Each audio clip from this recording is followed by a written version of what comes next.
Good morning. I just wanted to very briefly show you about our adaptive function scale and where we would see that. So for this client, this is all in staging, so this is not real, but to see what that would look like for this client, there's two places I could find that information. This is the report, obviously, as it says right here. And on this side of the page where we have our rating forms, if you click that and scroll down, you can see that the ABAS is here.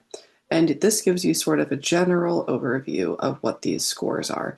And so looking at this, they're extremely low. That is very good for me to know. So when I go through my report writer, you can either scroll on this side or on this side, click into the section that you need, and it will move you all the way down there. When I go to this section and hit expand here, I will see the rating forms here. However, this will look a little bit different. This will give me the outliers that are endorsed to get me to that extremely low overall score that we saw on the other page. Two ways you can do this. One is, in this sentence we have in terms of functional impact based on reports from whoever filled that out. There are concerns about Bailey's adaptive function in the domains of social, conceptual, and practical.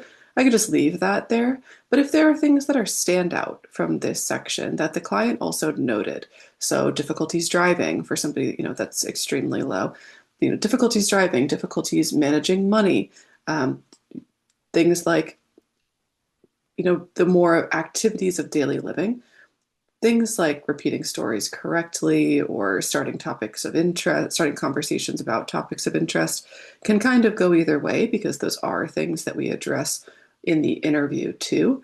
But sometimes there are things in here that might stand out that might be helpful for you to include as more of a boost to then also saying what the client describes those functional challenges to be. So I would pull out only things that are really relevant from these sections and really more rely on the overall sort of vibe that you're getting. For this client, that means that there are definitely concerns about her adaptive functioning. And for somebody that's a little bit lower, we might just say that there are concerns. For somebody that there's not, are not concerns. And then using this more as a bolster to whatever there is that we're describing.